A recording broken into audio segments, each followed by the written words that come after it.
चीज़ और है, मेरा फ्रेंड है, उसने सेम एल्ट्रोज ली हुई है, ठीक है, वो पेट्रोल है डार्क एडिशन, उसके में यहाँ पे देखोगे खाली डला हुआ है, उसका क्रूज कंट्रोल दिया है, प्लस ये गियर के पास आप देखोगे ये मोड, यहाँ पे मोड का सिस्टम दिया हुआ था। अच्छा, उसके में इको सिटी मोड का भी ऑप्शन है।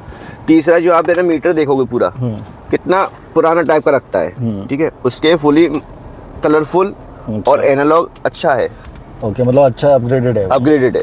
अच्छा, ये सीएनजी है इसलिए ऐसा है इसमें? हाँ, सीएनजी है इसलिए इसमें ऐसा दिया हुआ है। ओके जी। बाकी इसमें सनरूफ आता है? हाँ, सनरूफ है पूरा। हाँ, जितना है वही है, पूरा है सनरूफ, तो कोई दिक्कत नहीं है। इस वाले मॉडल में आपको सनरूफ मिल जाता है, जो कि अच्छी चीज़ है। अच्छा, मैं यहाँ देख पा रहा हूँ ये तो दिया हुआ है, बट है ना ये मैनुअल है जी, ऑटो नहीं है। नहीं। Okay, welcome to travel and much more. ये आपके सामने अभी टाटा एल्ट्रोस का XZ OS वेरिएंट है। ये एस वेरिएंट से ऊपर का मॉडल है। इसमें बस डिफरेंस ये है कि इसमें डुअल टोन आता है। इस गाड़ी को ऑलमोस्ट 1 ईयर और 3 मंथ्स हो गए हैं, लेकिन इसमें जो कैचिंग पॉइंट है वो ये है, तो मैं दिखाता हूँ। इस कार में केवल लगभग 1 साल में अगर आप MID देखोगे तो 57,000 किलोमीटर रन कर ली है। और ये कैसे रन कर ली है ये जानेंगे इसके ओनर से। इसके ओनर है भानु, ये मेरा कज़न ब्रदर है। आइए ओनरशिप रिव्यू लेते हैं कि 1 साल से थोड़े से ही टाइम में इतनी सारी कैसे चला दी। ठीक है, चलिए शुरू करते हैं। तो कब ली थी आपने ये मुझे वही टाइम हो गया, 1 साल से ऊपर हो गया। दिसंबर में लिए मैंने, एक या 3 दिसंबर को। तो अभी मार्च चल रहा है, तो मतलब 1 साल 3 महीने ऑलमोस्ट निकाले है ना। तो 3 महीने में यार ऑलमोस्ट 60,000 किलोमीटर चला दिए तुमने। क्या है, मेरी रनिंग बहुत ज़्यादा रही है इसकी। उस टाइम पे जब मैंने ली थी तब क्या फादर थोड़े बीमार थे। हाँ। उसी टाइम मैंने ली थी, तो क्या दिल्ली जाना आना, उसके बाद उनके जाने के बाद फिर ये है, फिर हम लोग का घूमना बहुत हुआ है। अच्छा, मैंने इससे नेपाल तक की ट्रिप करके आया। बाय द वे इस गाड़ी ने इंटरनेशनल ट्रिप भी की हुई है और नेपाल तक घूम के आई है ये गाड़ी, तो उसका भी एक्सपीरियंस लेंगे। तो जैसे नेपाल गए थे तो उस टाइम पे उधर पहाड़ी में भी हिल वाला भी कवर किया था या प्लेन में पूरा? नहीं, प्लेन में नहीं भैया। हाँ, रोड तो ये रोड तो बहुत अच्छी है। अच्छा, इससे वाहियात रोड। अच्छा, ये समझिए मैंने 80 किलोमीटर का सफर करीबन 6 घंटे में तक तय किया है। अच्छा। ऐसी रोड थी वो। और उसमें कैसा परफॉर्मेंस? बढ़िया, गाड़ी तो बढ़िया चली है, कोई दिक्कत नहीं। गाड़ी में कहीं से कहीं तक कोई कमी नहीं आई है। कोई कमी नहीं आई है।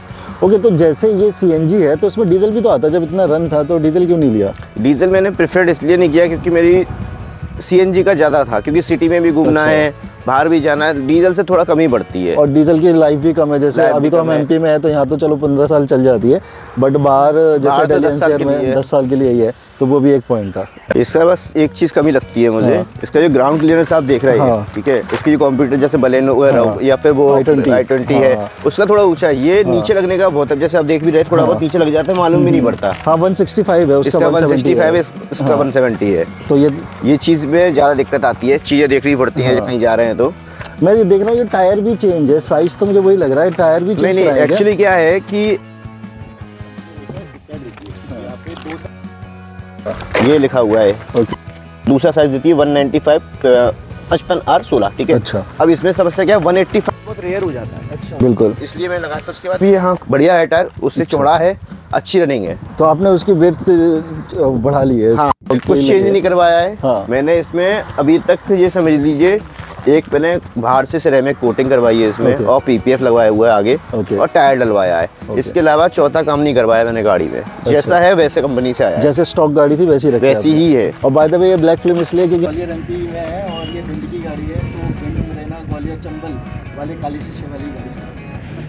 इसमें एक चीज़ और सबसे बड़ी है, ये गेट आप देख रहे हो, इसको खोले पूरा 90 डिग्री खुल जाएगा। ये बहुत थोड़ा खुलता है, बहुत खुलता है, कोई गाड़ी का इतना नहीं खुलता। बिल्कुल। लेकिन आप जब बैठोगे तो हाथ देखो कैसे बंद करना पड़ता है। अरे हाँ, ये तो बड़ा दिक्कत वाली बात है। या तो आप आधा खोलो फिर बैठो, अगर आप पूरा खोल रहे हो फिर नहीं बैठो। ये चीज़ मैंने पंच में भी देखी थी, उसमें भी एक ही इशू है। अब एक चीज़ आप देख रहे हैं, इंडिकेटर इसके यहाँ पे दिया हुआ है, ये वाला। यहाँ पे कितना लोग अच्छा आता का मिलता। बिल्कुल अच्छा दिखता है। अब इसमें एक चीज़ और देखिए, आप नीचे देखेंगे ये 360 का इसने दिया हुआ है। हाँ, ये पॉइंट दिया हुआ है, लेकिन लगाया नहीं है। अच्छा। कोई सेंस ही नहीं है इस चीज़ का। हाँ यार, या तो लगा ही देते यार, या तो लगा के दे देते, ऐसा क्यों किया मैंने? ये चीज़ है। बाकी आप देखो ये पैसेंजर एंट्री यहाँ पे दिया हुआ है, ठीक है। ये है, ये उस साइड की गेट पे नहीं है। अच्छा, पैसेंजर साइड नहीं है, ठीक है। ये इस एक ही साइड है। आप कहीं बैठे हुए हैं, या तो सामने वाले को चाबी दो, या खुद जाओ, और खुद परेशान हो रहे हो तो फिर पूरा घूम के आओ। अच्छा, मतलब अगर कभी उधर से सामान निकालना है तो पूरा इधर ही आना पड़ेगा, उधर ही निकालना पड़ेगा, या चाबी से खोलना पड़ेगा। छोटी मोटी चीजें हैं अगर निकाले तो। वैसे ये मारुति वगैरह में देखा है मैंने। हाँ, मारुति में और भी कंपनी में सब में दे रहे हैं, वो उसमें भी दे रहे हैं कि टाटा की कार से इसमें भी सेम ही इशू है, पैनल गैप्स भर के हैं हर जगह पे। यहाँ देखो यहाँ पर ज़्यादा है, यहाँ पर थोड़ा सा कम है। ऐसे अगर आप देखोगे हर पॉइंट पे, जहाँ भी आप देखोगे हर जगह पैनल गैप भर के, ये देखो कितना गैप है इसमें, और जो कि उस साइड नहीं है। तो टाटा की फिट एंड फिनिश में ये इशू तो हर कार में है, हर कार में सेम ही इशू है। तो ऐसा नहीं है कि ये कार ऐसी है इस वजह से इसका बिल्ड ऐसी है। ऑल्दो बिल्ड तो इसका बहुत सॉलिड है, 5 स्टार रेटिंग मिली है इसको ग्लोबल एनकैप में। और बट अगर हम फिनिशिंग की बात करें, कार ऑल्दो बहुत गुड लुकिंग कार है। अब इस सेगमेंट में सबसे गुड लुकिंग कार इसे कह सकते हैं जो हैचबैक है। इसमें i20 आती है और बलिनो आती है। मेरा पर्सनल फेवरेट अगर मैं बोलूँ डिज़ाइन के मामले में तो मुझे यही पसंद है। बट हाँ, टाटा का जो एक मेन इशू है उसे हम क्या कह सकते हैं। चलो तो अब कार के अंदर जंप करते हैं और ड्राइव इंफॉर्मेशन लेते हैं। टाटा हैरियर हो गई, सफारी हो गई, उन्हें डैशबोर्ड का जितना भी है, ठीक है, ये पूरा अपग्रेड दे दिया है। इसमें कुछ नहीं दिया है, इसमें वैसे की वैसा है। तो इसमें बहुत ज़रूरत है अपग्रेड की। हाँ, इसमें अपग्रेड की बहुत नीड है अभी, हाँ, जैसा लग रहा है। तो इसका ड्राइव इंप्रेशन लेने आ गए हैं। अब ड्राइविंग सीट पे आ गए। ऑल्दो इसमें कोई ड्राइव मोड नहीं आता है, इको सिटी तो एक ही मोड है, तो उसी में स्टार्ट कर रहे हैं। तो उसका गियर लेवर चेंज है उससे जो हमने लास्ट कर्व की थी, कर्व सिक के कंपेरिजन इसका गियर लेवर चेंज है।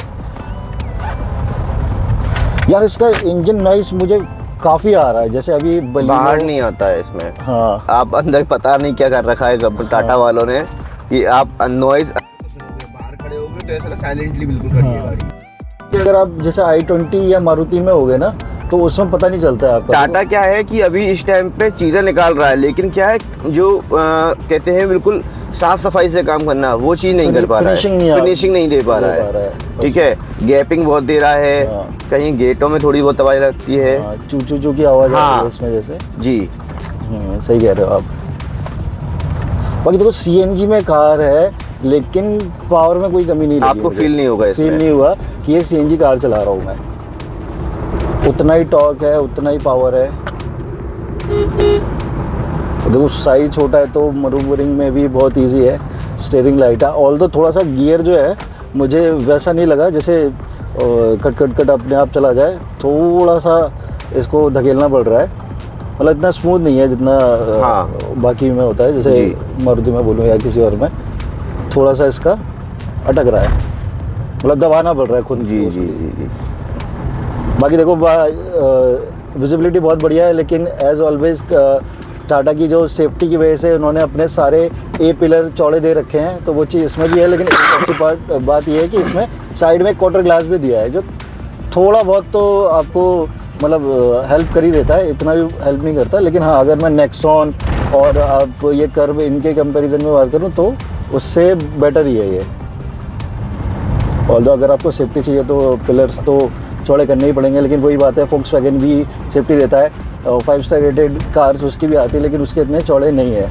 विजिबिलिटी में ऐसा इशू नहीं आ रहा है, बट हाँ कंपेयर करूँ तो उसके कंपेरेटिवली थोड़ा सा आपको इशू बन सकता है, देख दाख के ही चलाना पड़ेगा। इसमें एक चीज़ और है, हाँ, जैसे आपने गौर किया होगा, कोई भी और गाड़ी लेते हैं अपन, उसको 100 के अब भगा रहे हैं अपन, ठीक है, 120 140 ले जा रहे हैं, तो स्टीयरिंग नॉर्मली रहती है, ठीक है। बट इसको आप जैसे से रनिंग तेज करोगे ना, स्टीयरिंग इसकी टाइट हो जाएगी, हार्ड हो जाएगी। हाँ, कि एकदम से नहीं काट पाओ, मतलब चांसेस एक्सीडेंट के बहुत कम रहते हैं। स्टेबल और हो जाती है, स्टेबिलिटी रहती है, क्योंकि मैंने इसकी हाईएस्ट में इसको 150 ले जा चुका हूँ। हाँ, तो इतने टाइम आपने इतना रन कर लिया, ये इसकी सर्विसिंग में क्या गए, ऑयल चेंज किया, फिल्टर चेंज किया, गाड़ी दो हो गया। अच्छा। जब 1 किलोमीटर से पार्ट चेंज करते हैं, ठीक है, बट अभी तक मैंने इसमें नहीं देखा। अब मैं इसकी सर्विस या तो मैं अपने नियर होम टाउन इटावा में करवाने वाला हूँ या इंदौर में करवाऊंगा, ओके, क्योंकि यहाँ से मैं सेटिस्फाई नहीं हुआ सर्विस से।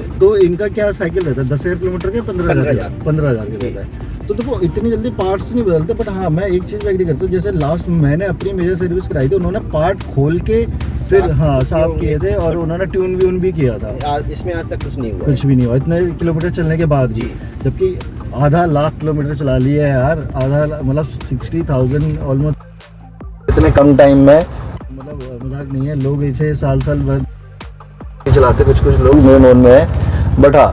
और अगर जैसे आप जाते हो सर्विस जी, तो वो रहा एक्सपीरियंस, कितने टाइम में मिल जाता है आपको? टाइमिंग तो क्या, वो तो थोड़ा परिचित भी है, वहाँ पे फ़ोन कर देते हैं भैया गाड़ी आ रही है, या मैं खुद चला गया। हाँ। 2-3 घंटे 4 घंटे में स्टूडेंट्स लगते हैं सर्विस में, मिल जाते हैं। लेकिन क्या है कि वहाँ पे सर्विस थोड़ी अच्छी नहीं कर पा रहे हैं। शिकायत है। हाँ।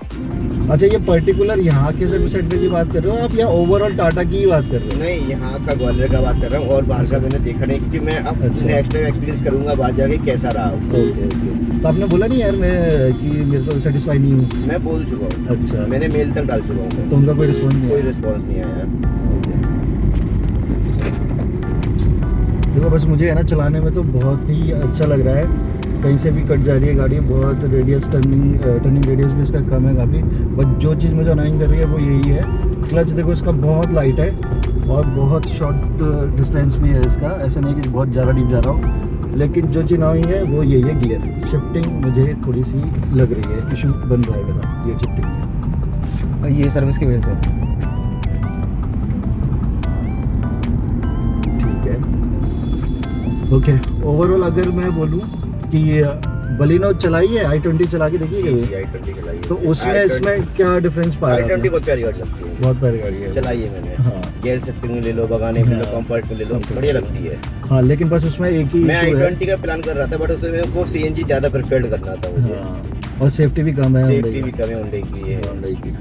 अच्छा, बैक सीट के बारे में आप बता रहे थे कि बैक सीट में तो थोड़ा इशू है कि आप थोड़ा लॉन्ग, जैसे आप जैसे जाती हैं, जैसे मैं ये टाकूँ और आप अगर बैठते हैं तो आपको ऐसे सीधा बैठना पड़ेगा, कंफर्टेबल होके नहीं जा पाएंगे। अच्छा, मतलब रिक्लाइनिंग एंगल आपको सीधा लगता है इसका? हाँ, थोड़ा कम है इसका। और नीचे अंदर थाई सपोर्ट बेंच क्या पूरी है या छोटी लगती है आपको? बेंच पे देखो अपना हाइट के ऊपर डिपेंड करता है। हाँ। मेरे हिसाब से तो सही आ जाता है। हाँ। बाकी और जो बैठते हैं उनको थोड़ी प्रॉब्लम आती है, उनको कम लॉन्ग लगता रूट होगा। पे अपन जाते हैं तो सोचते हैं थोड़ा आगे से अच्छे से कंफर्ट होके Comfort होके बैठे, बैठे। तो वो चीज़ नहीं हो पाती है। तो आप कह रहे हो मतलब शॉर्ट रूट के लिए तो ठीक है, लॉन्ग रूट लॉन्ग के रूट लिए के लिए प्रॉब्लम आती है। प्रॉब्लम आती है। हाँ। ओके। अच्छा, मैं एक और चीज़ देख रहा था, उसमें 60-40 स्प्लिट सीट नहीं है, ये पूरी बेंच की तरह ही फोल्ड होती है पीछे वाली। जी जी जी।